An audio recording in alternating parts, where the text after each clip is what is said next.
Penerimaan peserta didik baru di tingkat sekolah menengah atas yang ada di Provinsi Sumatera Selatan dinilai masih kurang sosialisasi. Sehingga dalam proses penerimaan peserta didik baru di wilayah Sumsel ini masih ditemui kendala hingga munculnya protes dari kalangan wali murid. Komisi 5 DPRD Sumsel yang membidangi pendidikan menilai PPDB di Sumsel tahun 2024 ini sudah mengacu pada Permendikbud namun 1 tahun 2021. Namun sayangnya masih kurang sosialisasi. Awalnya PPDB tingkat SMA di Sumsel sudah berjalan lancar, namun muncul protes saat PPDB jalur prestasi. Oleh sebab itu diperlukan sosialisasi terkait dengan PPDB jalur prestasi ini.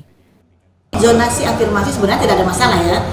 Jadi mereka bisa ke jalur prestasi.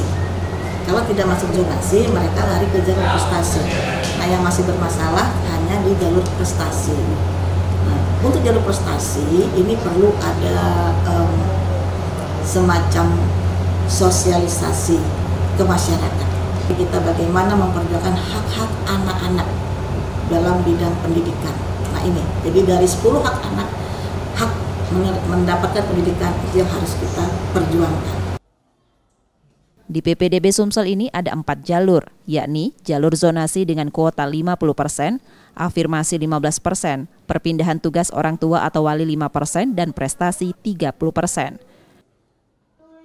Nur Muhammad, Kompas TV, Palembang, Sumatera Selatan.